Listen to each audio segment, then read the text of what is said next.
Olá, bom dia, investidores e investidoras. Esse é o InfoMoney na Bolsa. Mais uma vez, sou Verusca Goiking, substituindo o Thiago Salomão, que saiu em uma missão jornalística, dessa vez secreta. Semana que vem ele estará por aqui para contar para vocês e contar, os frutos, as notícias, aí, as informações que ele vai trazer dessa missão, mas ele pediu segredo dessa vez. E eu vim contar para vocês os 3 eventos que vão mexer, já estão mexendo com os mercados nesse pregão pré-feriado. São 2 eventos internacionais e um doméstico. Vamos para o primeiro deles, que são as vendas no varejo, que elas decepcionaram aí um pouco os analistas, o mercado que já tinha feito uma previsão menor até do que os últimos resultados, já prevendo que esse número viria um pouquinho menor, mas mesmo assim rolou uma decepção. Os dados do IBGE divulgados às 9 da manhã mostraram queda de 0,5% em agosto ante julho, e os analistas esperavam leve alta de 0,1%. Na comparação anual, agosto com agosto de 2016, teve crescimento de 3,6%, mas esse crescimento também foi decepcionante, porque a expectativa era de uma alta de 4,4%. Então, hoje, as ações de varejo podem sentir, consumo e varejo podem sentir um pouquinho, porque era um setor, o consumo, foi um dos primeiros a dar sinais de recuperação da economia brasileira, e a gente deu um pequeno tropeço aí nesse resultado que, apesar dos analistas já esperarem um desempenho aí um pouco mais atenuado em relação aos resultados anteriores, ele conseguiu ser um pouquinho menor do que o esperado. Mas o grande evento do dia mesmo, e que passaremos aí o pré-feriadão nessa expectativa, é a reunião do FED, a ata da reunião do FED, que vai ser divulgada hoje às 3 da tarde. E o mercado vai digerir nessas vendas do varejo até esse horário, que vieram abaixo do esperado, até sair a ata da última reunião do FED. A gente tem aqui as considerações da LCA Consultores falando que o que eles esperam, e diz que esse documento vai ser importante para ter uma ideia do quão forte é o consenso entre os diretores por um aumento de juros em dezembro.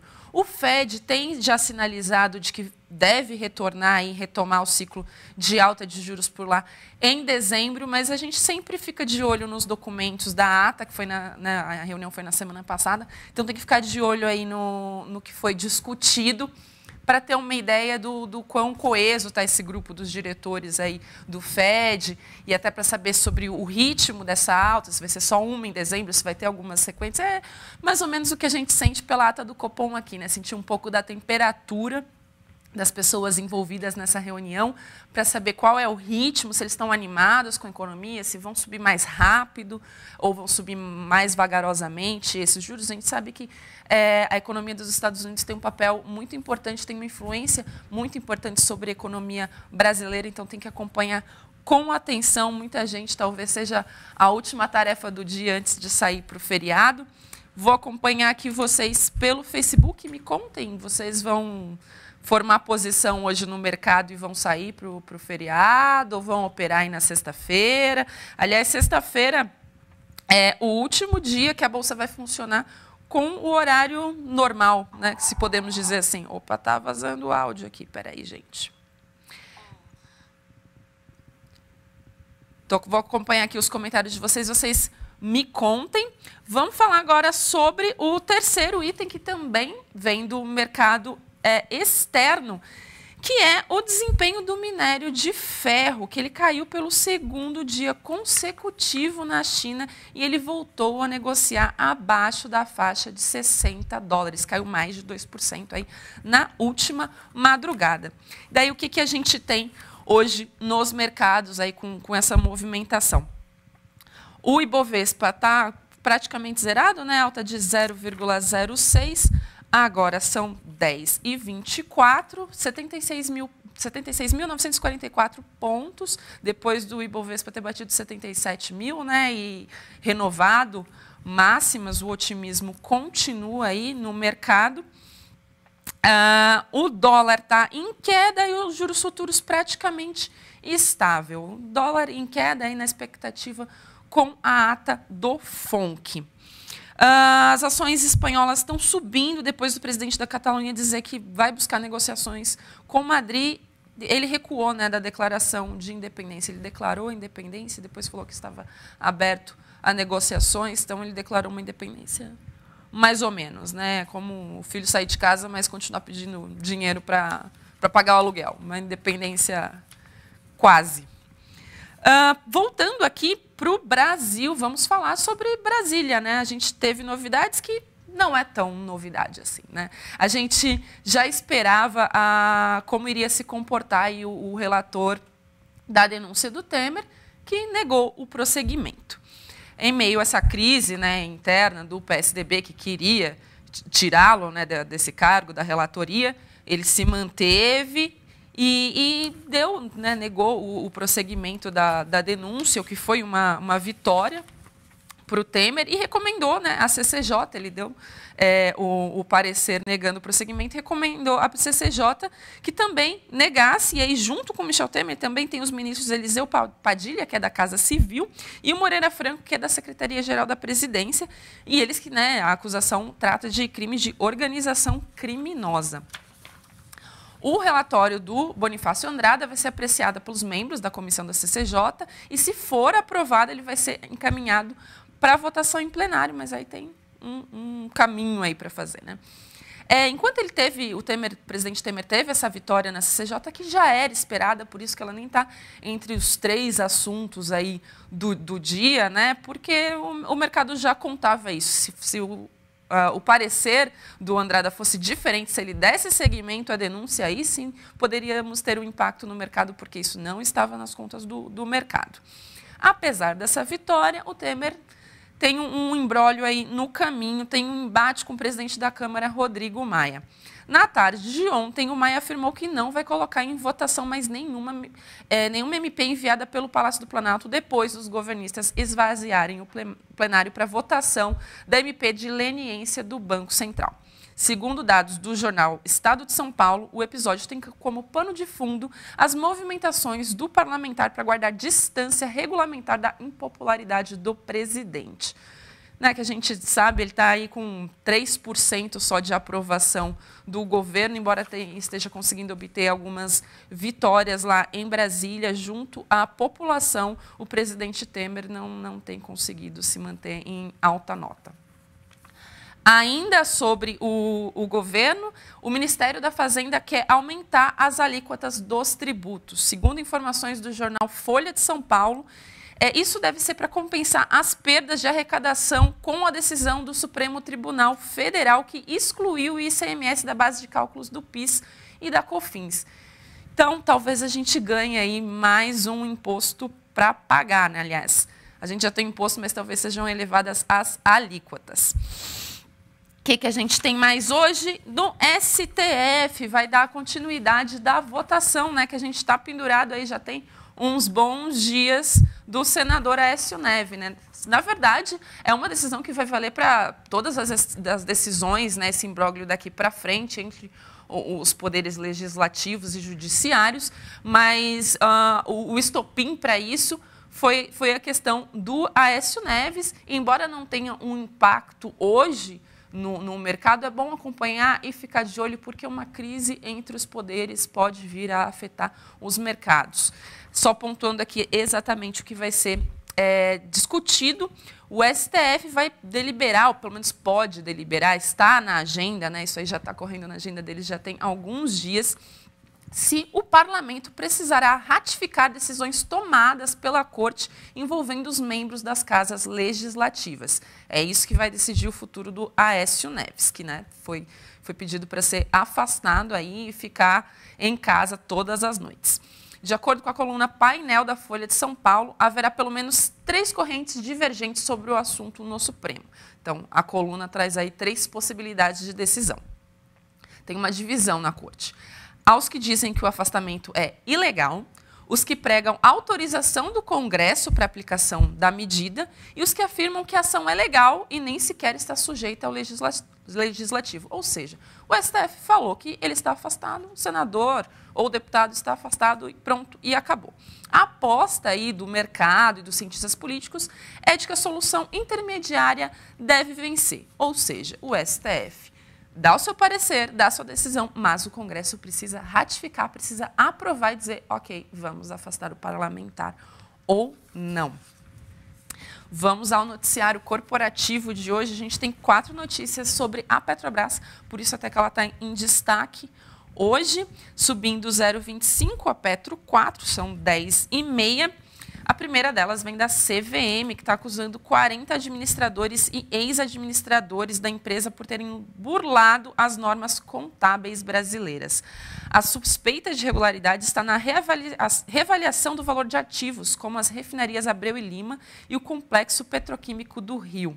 A lista de acusados inclui nomes como o diretor financeiro da estatal Ivan Monteiro e os ex-presidentes Aldemir Bendini, Graça Foster e José Sérgio Gabrielli.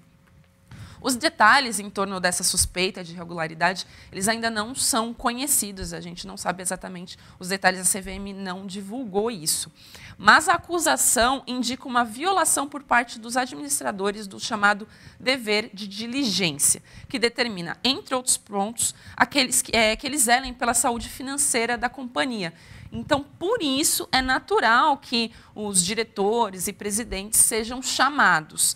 Então, não necessariamente, como a gente não tem os detalhes sobre isso, a gente não sabe se tem algo necessariamente contra essas pessoas citadas, mas como tem relação com esse dever de zelar pela saúde financeira da empresa, eles eram presidentes, até bem num passado recente, da estatal, é natural que eles sejam chamados.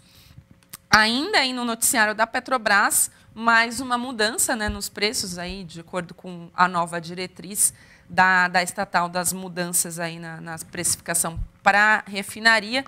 Teve elevação no preço da gasolina, aliás, terá, que vai ser a partir da próxima quinta-feira, dia 12, amanhã, uma elevação no preço da gasolina e do diesel em 1,2%. Começa no feriadão aí nas refinarias.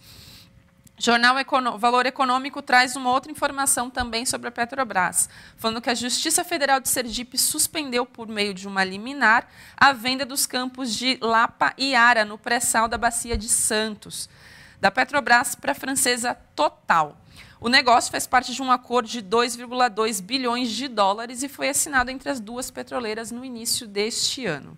Por fim, a Petrobras e a Petrotemex tiveram um negócio declarado complexo pelo CAD. O CAD determinou a realização de diligências adicionais aí sobre o negócio. Entre essas diligências está a elaboração de um estudo quantitativo a respeito de impactos concorrenciais decorrentes da operação entre as duas empresas. A gente viu Petro 4, né? Vamos dar uma olhadinha rapidinho em Petro 3.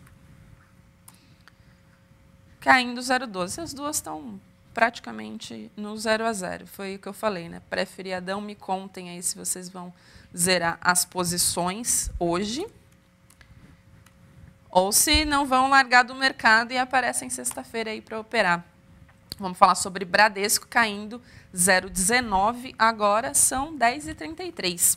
O Bradesco comunicou ontem à noite, depois do fechamento do mercado, a renúncia do Lázaro de Melo Brandão, que é presidente do Conselho de Administração do banco desde fevereiro de 1990. No lugar dele foi nomeado o Luiz Carlos Trabuco, que é então presidente da instituição, e ele vai ficar no cargo até a primeira reunião do Conselho, que vai ser realizada após a Assembleia Geral ordinária, que está prevista para março do ano que vem. Brandão, ele trabalha no Bradesco desde 1943 e permanecerá na presidência do Conselho das Sociedades Controladoras do banco. De acordo com o Bank of America Merrill Lynch, o novo CEO do Bradesco provavelmente será escolhido entre os 7 vice-presidentes executivos do banco. Então, para até vocês terem uma noção de como será essa transição, ficar de olho nesses nomes. Os com mais experiência, isso aí segundo o Bank of America, os com mais experiência provavelmente serão os principais candidatos para assumir o cargo. Acreditamos ser improvável que o Bradesco procure um CEO fora do grupo, especialmente considerando o sistema meritocrático do banco. Isso aí os analistas destacando em um relatório comentando a saída do Brandão, e aí transitoriamente, né, a entrada do Trabuco até pelo menos março do ano que vem. E temos a novela da Oi. Vamos ver como está o desempenho da Oi no capítulo de hoje. Subindo bastante, 6,42 a alta, né? A advogada-geral da União, a Grace Mendonça, informou que o governo iniciou um grupo de trabalho sem excluir possibilidades para a empresa. Os cenários estão abertos, inclusive com a medida provisória que cria um programa de regularização de débitos não tributários junto às autarquias. A possibilidade de estender o prazo de pagamento das dívidas da empresa também está sendo considerada. O Bradesco BBI acredita que uma intervenção está emergindo como um único cenário possível para a empresa. Considerando que os números operacionais da Oi estão melhorando, a Anatel precisa aguardar a hora correta para evitar danos judiciais. Isso aí são os analistas do Bradesco BBI ponderando que, né, uma intervenção parece não ser o caso para esse momento, não tem como fugir disso, mas a Anatel tem que esperar o momento ideal, a hora certa para isso, para evitar danos judiciais. Em um cenário dessa intervenção, a Anatel assumiria o controle do Conselho de Administração e poderia oferecer um plano de recuperação judicial mais flexível aos detentores de títulos, ajudando assim a Oi a chegar a um acordo e desenvolver um plano com potencial aumento de capital. Isso aí é a análise do Bradesco BBI sobre esse imbróglio na novela da Oi, subindo 7,22 aí no pré-feriadão. Elbor. A gente tem novidades da Elbor também. Vamos ver como estão as ações. Despencando 7,35. O Conselho de Administração da empresa aprovou um aumento de capital de até 280 milhões, mediante emissão de, no máximo, 140 milhões de novas ações ordinárias. A operação ocorrerá mediante subscrição particular, ao preço de R$ 2,00 por ação. Ela está aqui em 2,27. Com base na média das cotações de fechamento dos papéis entre 2 de junho e 9 de outubro, sendo aplicado um deságio de 14,9%. O aumento de capital será homologado desde que sejam subscritos ao menos 105 milhões de novas ações ordinárias, o que corresponderia a um aumento mínimo de 210 milhões aí no capital da empresa. A Elbor despencando hoje com essa notícia. BR Properties. Vamos dar uma olhada. Opa. Caindo 0,70, pouquinho. A empresa concluiu a venda de propriedade em São Paulo por 84 milhões. O Bradesco BBI destaca que a empresa ainda tem alguns ativos non-core para desinvestir. Isso poderia ser marginalmente positivo para o preço da ação hoje, mas a gente viu, né? Não sei se é o desânimo com o feriado, mas está caindo aí um pouquinho. Temos notícia para a Azul também, notícias aí operacionais, que ela anunciou que vai vender 10 aviões ATR 72-600 para a Nordic Aviation Capital, sendo 5 no quarto trimestre deste ano e mais 5 no primeiro semestre de 2018. A venda dessas 10 aeronaves já era considerada na projeção da frota de 122 e 128 aviões operacionais em 2017 e 2018. Vamos ver como a Azul reage, ver se tem alguma reação até. Cai 0,30. As ações, a maior parte seguindo o Ibovespa, né? Movimentando bem pouquinho, todo mundo esperando a ata mesmo do FONC. BR Malls. O Conselho de Administração da BR Malls decidiu que o atual vice-presidente do colegiado, Cláudio Bruni, vai assumir interinamente a presidência do órgão. A decisão foi tomada após a morte do presidente do Conselho, Pedro Damasceno, bastante lembrado aqui pela equipe do Infomoney em vários programas e também em reportagens.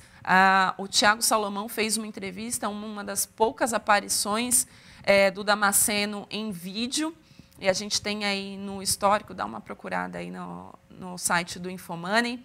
A gente destacou bastante a presença dele por aqui na segunda-feira, lembrando o legado dele para o mercado, né, de capitais.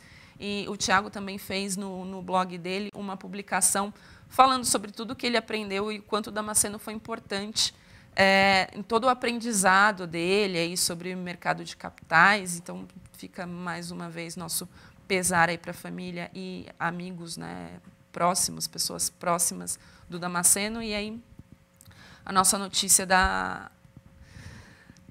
de quem vai assumir a BR Malls, né, o Conselho de Administração, o Damasceno, teve um infarto, apesar de todo o estilo de vida saudável, ele teve um infarto fulminante aos 47 anos no último sábado. CEMIG, segundo a coluna da Broad no jornal Estado de São Paulo, a empresa que há meses busca alternativas para melhorar sua situação financeira conseguiu aí alongar por mais 5 anos uma dívida no montante de cerca de 3 bilhões junto aos principais bancos do país. A negociação teria sido feita individualmente com cada instituição aí, e, em geral, as condições desse reperfilamento aí da dívida foram as mesmas. Vamos ver como o pessoal está reagindo.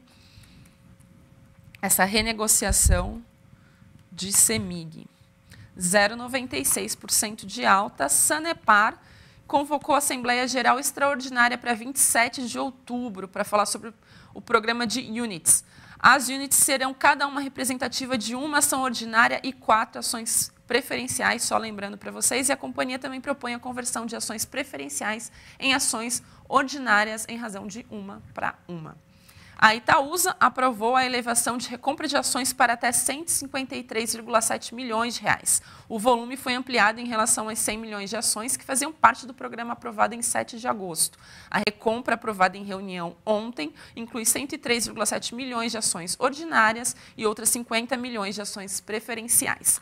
A diretoria apresentou proposta para elevação desses limites por entender ser no melhor por interesse dos acionistas, a aplicação de recursos disponíveis na recompra de ações de emissão própria. Isso aí foram as palavras da Itaúsa, né, acreditando que seja o melhor para o interesse dos acionistas. Termino por aqui o giro de notícias do que pode impactar, então fique de olho, ainda que você vai largar o mercado aí para sair para o feriadão de Dia das Crianças e Dia da Padroeira do Brasil, às 3 da tarde tem a ata da reunião do FED na última semana. Pode digitar aí o ritmo do mercado dos próximos dias, porque ele vai dar sinais, esse documento vai dar sinais do ritmo do aumento de juros nos Estados Unidos, que está previsto para a próxima elevação em dezembro. Varejo, dado que foi abaixo do esperado, aí, relembrando os 3 itens que estão mexendo com o mercado hoje, varejo brasileiro abaixo da expectativa e pode afetar mais ao longo do dia as ações relacionadas, né, a varejo e consumo, e o minério de ferro, aí, pelo segundo dia consecutivo, em queda, caiu mais de 2%. Na última madrugada está sendo negociado abaixo de $60. Eu fico por aqui, deixando a lembrança para vocês que nesse fim de semana tem horário de verão, vão nos tirar 1 horinha, mas vão nos devolver sem juros compostos, mas vão nos devolver essa horinha no ano que vem. E isso tem mudança, tem impacto no mercado, né, de capitais, mercado na Bolsa. Na segunda-feira, a Bolsa vai fechar às 6h15 e como a gente tem uma mudança que acaba mexendo com o fuso horário, isso significa que as bolsas em Wall Street, para a gente, vai equivaler a abrir às 11h30 de Brasília. Então, a gente está acostumado com a abertura aí das bolsas dos Estados Unidos às 10h30, elas vão passar a abrir às 11h30 no horário de Brasília e aqui a Bovespa fechando aí às 6h15 a partir de segunda-feira. Muito obrigada pela audiência de vocês até aqui. Semana que vem a gente volta com o Thiago Salomão contando as novidades da viagem dele corporativa. Está viajando, mas vai passar o feriado trabalhando. Bom feriado para vocês e até semana que vem.